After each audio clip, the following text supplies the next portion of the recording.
They waited, dogs. Welcome back to Garo Attacks Clicker Heroes. Arrgh. Let's get right back into it, shall we? Let's see. Oh, that's right. We left off at Mercedes, Duchess of Blades. Ha ha ha. Pretty cool. Already, you can see that her gilded version has got like some crazy weird knuckles blades going on right over there. And she's also got sunglasses, looks like, and she's got red hair and stuff.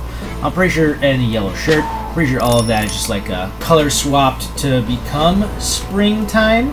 But I'm pretty sure she just looks like that, basically like regular on the ungilded side too. You know, you have to confirm that for me or not. But otherwise, it costs 800 mil to first off purchase, and we're gonna purchase her right now. But real quick, let's see what she's all about.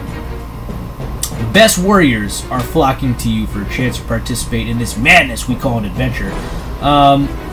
Yeah, that's cool. I mean, we've already recruited what, like this 4, 8, 11. So she'd be the 12th adventurer to start adventuring with us out here, and we've left a wake of destruction behind us as we could ventured along here, and which now lore-wise I kind of understand that there isn't like a town behind you that you're protecting.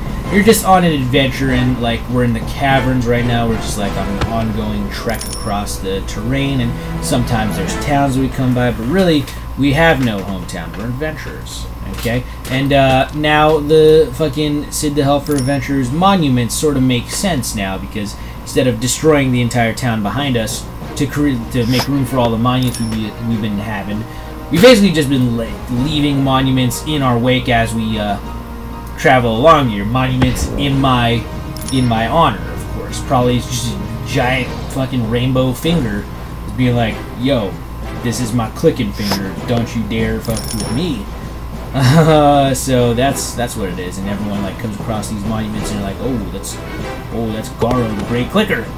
He's gonna fucking rain shit and piss all over your fucking enemies in your hometown. And right now we're in the cavern, so I doubt there's a hometown here. But hey, there's orcs and goboolins apparently living here. So blues believe. Okay. Alright, then let's keep talking about Mercedes, Duchess of Blades. But basically, we've left all these monuments in our wake, and people are starting to notice, and Mercedes, Duchess of Blades is one of those people who noticed, and she's actually the first one who we haven't come across in our adventure, but who's actively came and seeked us out, which now, it seems like at this moment, at 800 million gold, we've started to make a name for ourselves, which is crazy. It's crazy. It's sort of like a One Piece.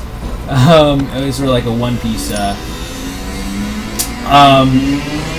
not reference, but a One Piece sort of situation right there, where I remember, I don't watch One Piece at all, by the way. I know like the basic gist of everything, but I remember there's this one episode where they're comparing what the bounties on their heads were, and one of them was like, oh, mine's 500 million. The other one's like, oh, mine's like $1 billion. So they're like, oh wow, we're pretty expensive, and so yeah, so it's basically like what's going on right now. Now, my price to hire these people has gone up because these people are actively seeking me out, because these people are a little bit better than the other people I have with me, who I've just like come across on my way adventuring and just decided to pick up or pay for. Basically, I was just like, hey, here's some money, come join me. Mercedes, she came to me and was like, this is my price. And I'm like, you know what, Mercedes, Duchess of Blades, I'll go ahead and purchase you. Boom. There you go. Oh, okay. First things first, we got Mithril Edge. Oh, yeah. Increases Duchess of Blades' DPS by 100% by reinforcing the edge of her blade with Mithril. She can cut through much more difficult materials. She can cut through, like, every material. I think the only material that you can't cut through is lightsaber. So, pretty sure lightsaber cuts through everything, and then Mithril right underneath that. I'm pretty sure, yeah, in, like, fantasy terms, Diamond can't even cut through Mithril. Mithril can probably cut through Diamond, though. Anyways, This is Mithril Edge. She takes some of the swords. But oh, by the way, she's got those knuckle knives or whatever. But I'm pretty sure she also keeps like a scabbard on her back that carries multiples of swords that she uses to fucking eviscerate enemies and stuff. She's just got like a billion swords. She's kind of like that one character from One Piece. He's like the triple sword samurai technique, which is a made-up technique by One Piece. But she uses it. She probably uses even more swords than him. Probably gets like one for each limb and one in the mouth. That's 5 swords straight up. In fact, that's more aligned to the what's it called? It's more aligned to sorry, I was about to say One Piece again. The Berserk series, where they're like these Arab-looking dudes who got like turbans on that cover their faces, but they're all assassins and stuff. They're super BA, but they have like all these crazy weird weapons that sort of turn them into like sand ninjas or whatever. And they have this like basically like a blade that's shaped in like a circle, like a full circle, sort of like the hat off of, what is it, like Liu Kang in Mortal Kombat, or the hat off of the cowboy dude in Mortal Kombat. They just throw it around, and they know exactly how to throw it to like slice into your fucking brain and just instantly kill you like that. And not to mention, they have like knives on every part of their body. They like have these triple knives, the same as she's got, and they also got them on like their feet and shit or whatever, so they can kill you with basically every part of their body. But Guts, the badass, still decides to kill him with his badassery. Anyway, Mercedes Duchess of Blades, kind of like all that popped into one, so we're gonna give her this Mithril Edge so she can be more badass for us. Next up, what we got? Now we have Enchanted Blade, and in my head canon here, this is a different blade. As you can see, the hilts are different too. The icons are completely different. The color of the blades are different. So that scabbard in the back that carries multiple blades. Yeah, apparently for Mercedes Duchess Blades, all we're doing is buying her more and more blades to fill in that scabbard. And they're all gonna like be fucking amazing blades, as you might know. Because she is the Duchess of Blades. So let's read about this one. The Enchanted Blade increases DPS by another 100%. And as you can probably see, this is another just a DPS character right here. I'm not exactly sure if she gets anything different like she does, but we'll see soon enough, won't we? Anyway, Enchanted Blade. With the research and help of some of your more magic-inclined friends, i.e. Natalia, Mercedes' blade can be empowered with magic. Honestly, I don't know if it's just Natalia. It might also be Great Forest Seer. It might, like, Leon might know some shit because he has a magic concoction here. But I don't think, yeah, anyone else has got magic attuned to them. Maybe Betty Clicker? No, I think she's just the cook, really. So yeah, Mercedes Duchess of Blades. So once again, headcanon coming out of my mouth here. She already has a blade that looks exactly like this in her scabbard. But all of our magic users are like, hey, that's kind of a basic bitch blade right there. So we're gonna just imbue it with magic, and we did, and now it's better right now. Good stuff. Another 25 levels, and now we have Quick Blade. Ooh. What's the pun I was gonna use here? Sling Blade. Oh. I've never watched Sling Blade. I do want to watch Sling Blade because it sounds really funny and hilarious, but I do want to watch it, but I can't make that joke until I watch it. Kind of incentivizes watching it, doesn't it? Anyways, Quick Blade increases DPS by another 100%. Another upgrade to her sword, giving her a much faster swing. Okay. Give her a much faster swing. Nobody's head will be safe from me. Okay. So it you know what? It looks like a different sword, though. I don't know why they call it an upgrade. Everyone knows she's got like 50 swords. So this is just her one sword that's like a Quick Blade. Once again, she's using all swords all at the same time. Mithril Edge is probably in like her left foot. Enchanted Blade's definitely in her mouth, and then Quick Blade's on her foot, obviously. So we're gonna go ahead and equip that to her right foot. There you go.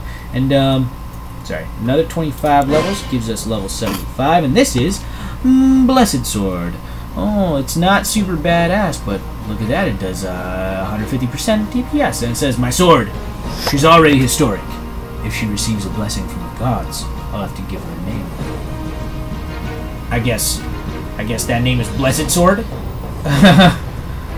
Apparently. Yeah, well, a blessing from the gods apparently costs 640 billion gold, but hey, you know, we got some to spare. There you go. That's all for you. And, once again, I'm choosing to believe this is a different blade. If you choose not to believe it's a different blade, that's fine. You can do that. It's just more badass for me to think that these are all different blades. What you could do is that since the sword actually is red on both of these, you could think this is the same blade. It's a quick enchanted blade, whereas this is a blessed mithril blade, because I guess the hilt's the same, but I guess blessing the sword turns it white or something. If you want to think that, I'm definitely not going to think that, because I am fucking stupid, and I think people can use 5 or 6 or 7 blades all at the same time, because I have an active imagination. Sorry about that. Okay, and the last one is actually not a blade at all. It's a book. It's called The Art of Sword Fighting, and for some reason, it costs 10 times as much as blessing your sword by the gods, but you know, who knows. But this actually is another good upgrade, but yeah, it increases the critical click damage by 0.5% of your total DPS. It's another one of those that these dudes up here got. Yep, right over here. So it basically just increases your click damage. Not critical click damage, just click damage. It says, this rare book was co-authored by 3 ancient sword masters. I know it's expensive, but I think it's well worth it, she says. And honestly, Mercedes, I think you're trying to fucking rip me off. You do sort of look like a prostitute, and you have a prostitute's name. But, not a prostitute, a stripper. You sort of look like a stripper, and you got a stripper's name. So I think you're trying to rip me off. But, straight up, I got money. There you go. It's all you. Critical click damage has just jumped up like in the 9,000 S's right there, and it's all thanks to this splendid book. Thank you for the suggestion, Mercedes. This actually helps us out a lot. Enjoy your 50,000 blades in the scabbard on your back.